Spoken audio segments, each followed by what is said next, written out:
Good afternoon, everyone.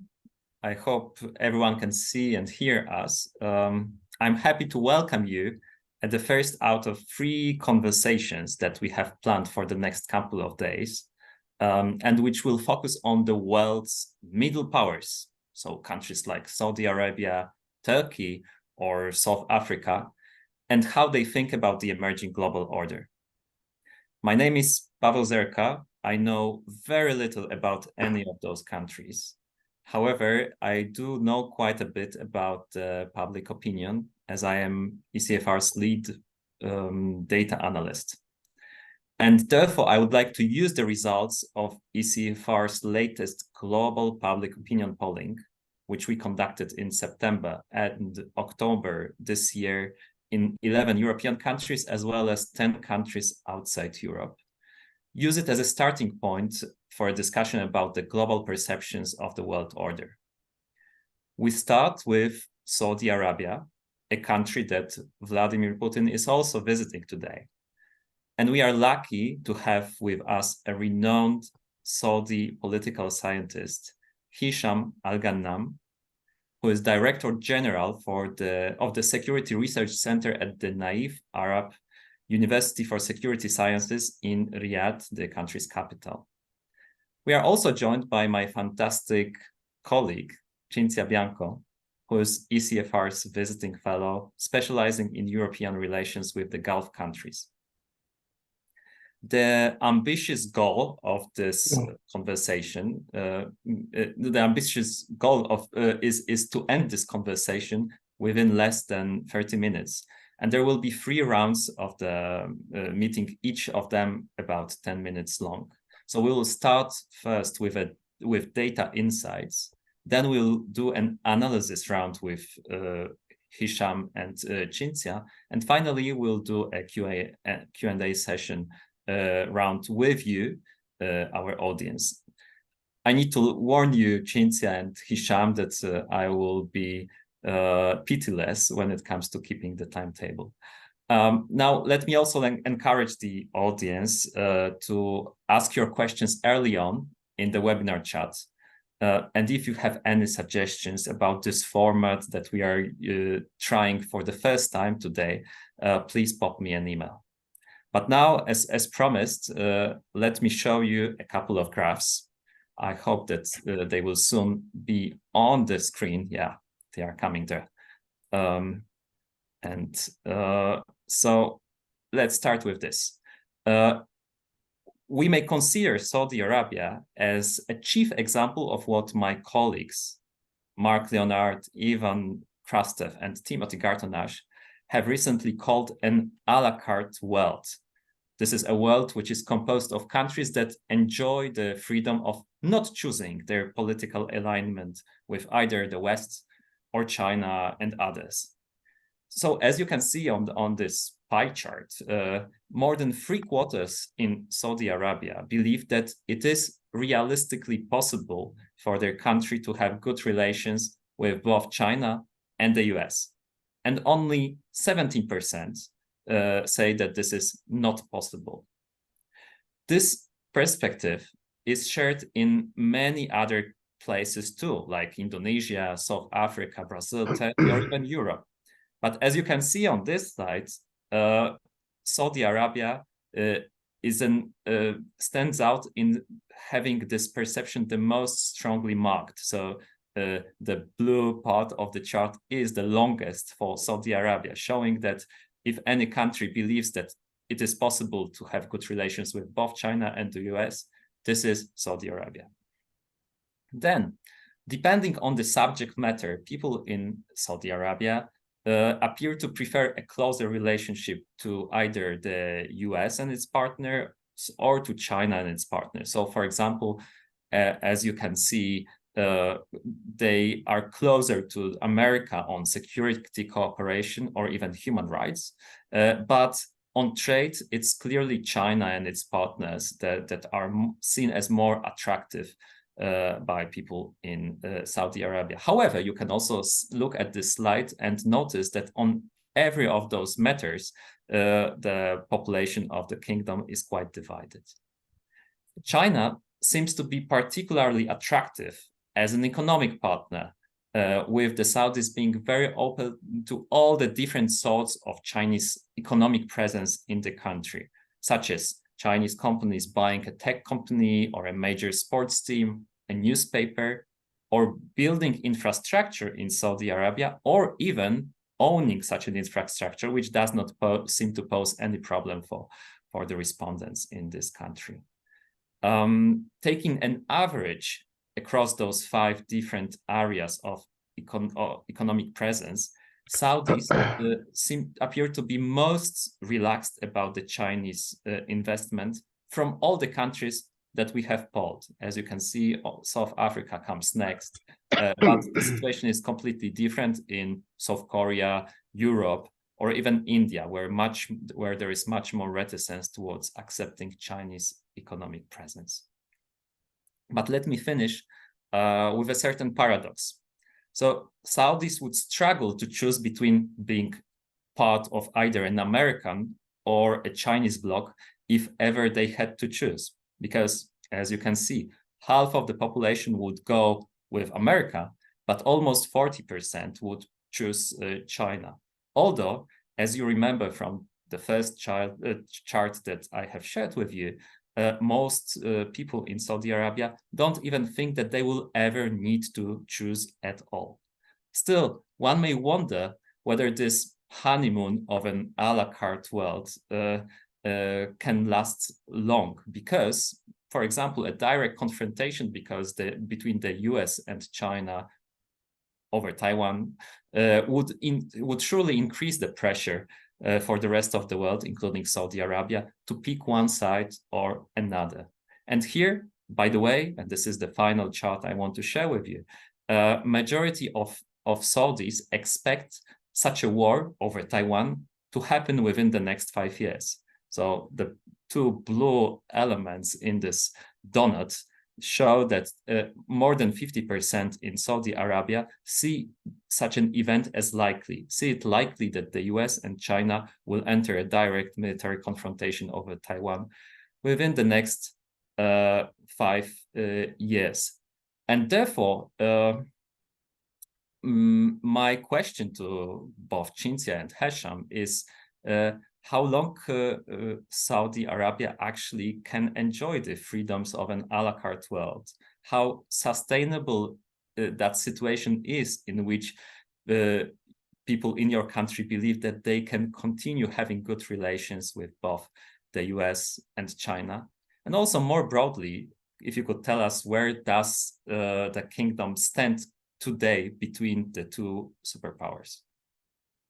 Thanks a lot. And over to you, Cinzia, and then Hisham. Maybe let's do it in this order. Thank you very much. I will be quite brief because I think it's a great opportunity that we have to hear from Hisham. So I think, what I think I like the way that Pawel has phrased it. Is this the honeymoon of the a la carte world? In the sense that it's clear, I mean, to my analytical understanding, that we are in a transition between one world order and another world order. And then definitely, I think that if that is true, then a lot of the alignments or thinking about the alignments might also be as fluid as this transition is right now. In other words, the situation might change quite quickly if there is a sort of a clear event that moves people in one direction or another. And on this front, I have to say that the poll was taken before the 7th of October, and therefore we couldn't factor in the feelings about what happened, the Hamas terrorist attack in Israel, and obviously the Israeli all-out military response against Palestinians. That has been really a very turbulent impact, as one would expect, in the entire region and in Saudi Arabia. So that is, for example, one event that is arguably quite watershed, but there could be others because I think what we have to recognize is that it's a very unpredictable situation that we find in. And then the second thing is that, again, that this sentiment has a huge impact on the policy of the country, but at the same time also has impact on the discourse. And the discourse within Saudi Arabia has, again, changed a lot over the past few years, and has changed a lot over the past 2 months. So again, I would stress the fact that we need to keep our ears open, and we need to keep possibly our mind very open and flexible to hearing our partners from Saudi Arabia, because with things changing so much, then also opinions and thinking changes. And I'll pass over to Hesham. Thanks. Thank you, Cinzia.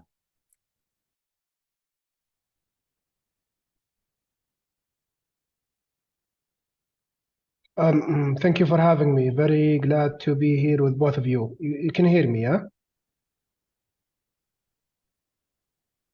Yes, Yes, we can hear you. Yes, and actually, yes. now let me take this opportunity to perhaps inquire specifically about the Chinese angle to the poll, because again, we that was a very large part of the poll. And specifically, you know, how do you read the fact that over 70% of respondents said it's possible to have relations with both US and China, but then over 50% of the respondents say they expect a confrontation between the two in the next 5 years? Well, first of all, I have to say, very impressive polling. Some of the results I would, I mean, I'm saying this for the first time, but my short and direct answer to you is yes. Most people, including myself, believe that the kingdom can maintain good, actually better than good relations with both China and the US. I also believe that yes, there might be a confrontation between China and the US over Taiwan. I thought you wanted me to stop here, but I guess you're looking for a more elaborated answer. So please me allow to explain further. And along the same lines with your polling. In contrast to Saudi Arabia long-standing relationships with the US that started at the end of the Second World War, the Kingdom association with China is kind of a recent development. The diplomatic ties between the two countries were only established in 1990, but have evolved, in my opinion, rapidly over the past 26 years. Into what I think is a very serious and comprehensive strategic partnership. In 2014, for instance, the Chinese president proposed a phased cooperation approach between China and the Arab states, known as the 1+2+3 pattern. This was aimed at integrating the Arab states, or at least the major ones, into the China's Belt and Road Initiative. The three stages involve cooperation on oil. This is stage one, followed by construction, trade, and investments, stage two, and ending with high-tech collaboration on space, internet, and AI, stage three. In 2016, China and the Kingdom strengthened these ties with a comprehensive strategic partnership, influenced, of course, by the Saudi vision, which has since expanded to include military and security collaboration. And I believe that the significance of the China-Saudi partnership is underscored by the inclusion of the Belt and Road in Saudi Vision 2030, with the Saudi Crown Prince co-chairing the Sino-Saudi High-Level Joint Committee. Saudi Arabia is China's primary crude oil supplier and top trading partner, and will remain so for the foreseeable future. So it's not the US, and definitely it's not Europe. China is our main client, with in 2022, the bilateral trade volume of more than $105 billion US. The economic collaboration extends to investments, with China FDI reaching more than 13.2 billion since 2011. and expected to rise by 20 billion through a joint investment fund. Infrastructure projects also play a pivotal role, with Chinese construction contracts in the kingdom exceeding 43 billion American dollars from 2005 to 2023. The cooperation extends to nuclear energy, space, technology, and renewable energy. It's also, I think, worth mentioning that discussion on a pre-feasibility study for Saudi Arabia's first nuclear reactor began in 2017, aligning with the digital Silk Road and Saudi Vision 2030 focus on a knowledge-based economy. Chinese companies are actively involved in smart city projects, education, logistics, traffic, grid, security, and AI. Also, there is a memorandum of understanding between the Saudi Public Investment Fund, the PIF, and China's National Energy Administration, aims to developing the kingdom's renewable energy sector, including a $2 billion solar panel production plant by China's Longi company in Saudi Arabia. I think it's Longi. I hope that I'm pronouncing it right with my Italian pronunciation of Chinese names. So beyond the initial envisioned sectors, China is also aiding the kingdom in localizing its military industry, including ballistic missiles and drones. And this is a qualitative difference from past collaboration. I think it must be said that the comprehensive cooperation signifies, I think, success and expansion of the strategic partnership between China and the kingdom, surpassing even the initial vision outlined by the Chinese president himself in 2014. Now, when it comes to the rationale behind the cooperation between the Saudis and the Chinese, in my view, I think I can summarize it in 5 key reasons. First, it's quite clear for everyone, I think, at this moment that the kingdom economic well-being is partly contingent on its trade relations with China. This is not the case with the US, where cooperation between the two countries is focused only on the military and security issues. Secondly, the enduring foreign policy principles of China, I think, aligns seamlessly with those of the kingdom. These principles are rooted in values such as respect for sovereignty and territorial integrity, non-aggression, non-interference, mutual benefit, and peaceful coexistence. This is not the case with the US, which uses selectively the notion of international human rights. This is the view from the Saudi side, at least, and the international responsibility to protect and interfere also with internal affairs of other countries. And we did see how this played out in Palestine. I'm not going there, so I'll be back to that topic. Let's maybe bring some questions from the audience, maybe. Sure. Because we have little time, and there are plenty of those. I see that there is one group of questions which relate to BRICS. So to what extent this might change the way you position yourself between the West and China, or the US and China, and what particular advantages and disadvantages the membership of BRICS brings to you. Another set of questions concerns the recent events. So you can ask it the way, for example, which of the two wars that are happening in not far away from both Saudi Arabia and us, which means Ukraine, but also Gaza. Which of them has affected more the relations, the global positioning of Saudi Arabia? And also, how do you think the results of the survey would be different if we conducted the survey after the 7th of October? How much the relations between Saudi Arabia and the West have been affected by the Western reaction to the war in Gaza? And there is even one question specifically about the German-Saudi relationships, how those might have been affected given the strong stance of Berlin in support of Israel. I'm not sure. Where do you want me to start? These are too many questions. Let's start with BRICS, and then let's go to the war in Gaza. I wouldn't inflate the role of BRICS. I think fundamentals are much more important. The bilateral relations between the Saudis and the Chinese are much important than what BRICS can bring to the table. For instance, I think an issue that China have a higher degree of receptiveness toward transferring scientific technology and facilitating the localization of crucial military industry within the kingdom. I think this plays a much higher role in influencing the way forward between the two countries. Also, unlike the US, China has good relations with all Middle Eastern countries, including Iran, of course. And I think that this leverage that China has will play a pivotal role in the coming few years. I mean, and the kingdom. I mean, this is I think related to the war in Gaza. We saw that how the deal with Iran have had a positive role, if I may say, in the calm and protecting the kingdom from this war till the current moment. And I think the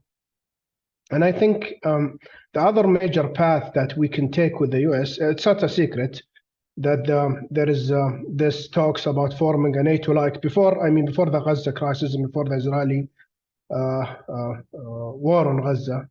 There was these serious talk about forming a NATO-like alliance and construction of maybe a nuclear plant capable of producing enriched uranium between the Saudis and the Americans. This is according to leaked reports. The US is asking the kingdom, and I think this is a very crucial aspect of this, to refrain from engaging with China mega projects such as Huawei Saudi projects, and abstaining also from granting China access to military bases and refraining from using the Chinese currency in trade. There is also, I think that what could also play a major role, and I think this is also inflated in the media, is the memorandum of understanding of the Indian Middle East Europe Economic Corridor, signed by the Kingdom and the US and India and the European Union and others in September, as this will be a replacement of the Kingdom's commitment with China's Belt and Road Initiative, which I don't think is an accurate understanding, because in my humble opinion, the Saudis will probably engage in both projects. If you want me, I could elaborate on some of these issues. Maybe let's rather use the opportunity to ask you two more questions that are also, so that we don't dig too deeply into subjects.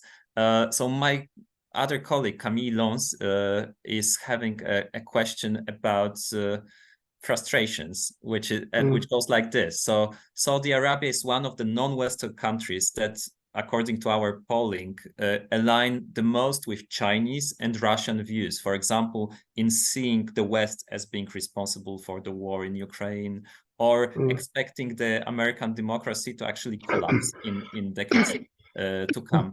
The question is, how do you explain it? Is it a sign that China and Russia have been good in promoting their discourses among of world affairs in the kingdom, or is it rather a sign of a pre-existing frustration with the West among the Saudis? And another question, if we can end on this, and Cinzia also, yes, please feel free to respond to it, is what is Vladimir Putin doing in Saudi Arabia today? I would, first of all, I would differ in framing the issue. I mean, the Saudi position towards the war in Ukraine, as I just heard, at least before the Gaza crisis. I think the kingdom maintained a very neutral position. The only thing that the kingdom stressed on is that we shouldn't use the financial system in punishing Russia, because this would be counterproductive. And it wouldn't be possible to corner Russia, as we have seen now. The war is going on in Ukraine, and it didn't stop. I mean, the Western position towards Russia did not help in ending the war. The goal of the Saudis was to end the war as soon as possible. Now, with Gaza crisis, I'm not seeing a major shift in such positions, but what I would see is more of what your poll have suggested. More shift probably to the east, and I think that the kingdom will also should be careful in any NATO like alliance with the US. It should be well articulated. Because in any future confrontation between the US and China, the US may demand curtailment of the kingdom's oil supply to China, similar to when Europe seized oil purchases from Russia at the United States' request after the Russian invasion of Ukraine. And to be frank, the kingdom cannot afford such measures. This will be too costly on the Saudis. And also, and I think it's important to stress that, and again, these are the fundamentals in front of us. The kingdom's security relations with the US are very crucial. Our economic and technical relations with China are equally important. And the kingdom has no intention, I think, of favoring one over the other. And this was the Saudi policy for the last few years. Are we shifting to the east? I think it's a part of a strategy. We cannot put our eggs in one basket, and I think we're continuing in the same path.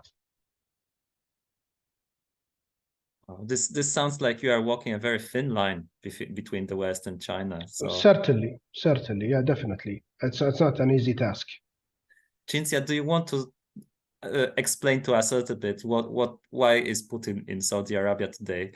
I just want to take maybe 30 seconds Yes. to complement what Hisham was saying with the fact that I think the correct reading for all of these is that basically Saudi Arabia is pursuing its own interests.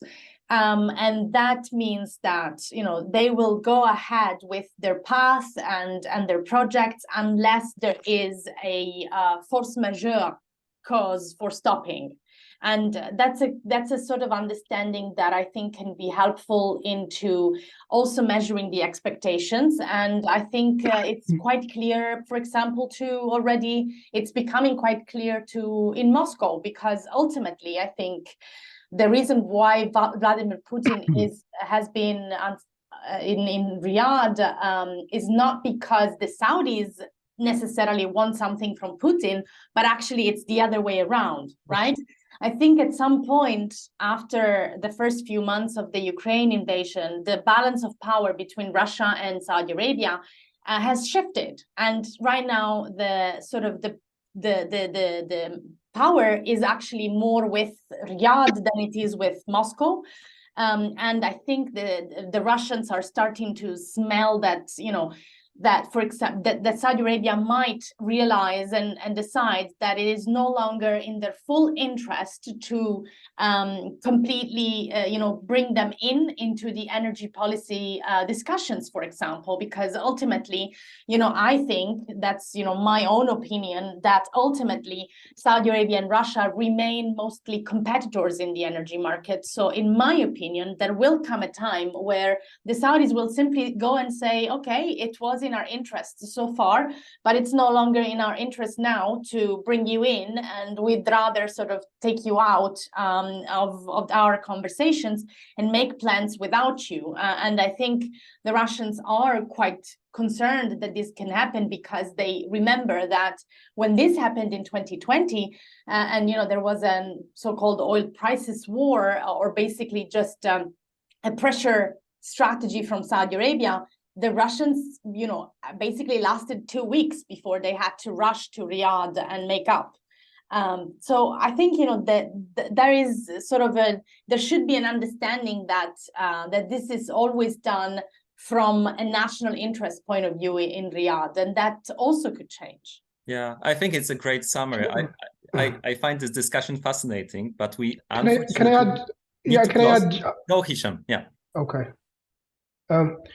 I mean, the bottom line here, I think, is that the kingdom aims to localize its military industry and transition its economy into a knowledge-based one. Any request that will hinder these goals cannot be accepted. However, also the kingdom is open to alternatives from the US that align with its objectives. For instance, I will give one example, I will end there. The kingdom seeks to localize the production of precision missiles and collaborate with China for this purpose. Will the US be willing to do the same? I'm not sure. So, I mean, these specific issues, they will direct the relationship between all these states in the region, not only the kingdom, and the global powers. Yeah, but as we can, as Cinzia was saying, the situation is very fluid and it can change quickly given the evolving context and the events that are happening suddenly. So let me thank you, Hisham and Cinzia. It was the first time that we did such a quick event. I enjoyed it a lot, although I would be keen to continue talking with you for another hour or so. I think there are just two things that are left for me. One is to thank both of you for joining, and also thank my two colleagues, Amanda Pope and Swansea Green, who masterminded this event. And also, secondly, I would like to invite all the audience for the next events in this series. So we will discuss Turkey on Friday morning at 10:30 CT. And we will also go to South Africa next Tuesday on the 12th of December at 9 a.m. CT. You can register for those events. There are links in the chat. And for the moment, that's it. I hope to see you there. And now I wish all of you, the audience, as well as Cinzia and Hisham, a wonderful afternoon. Thank you very much. Thank you very much. Thanks a lot.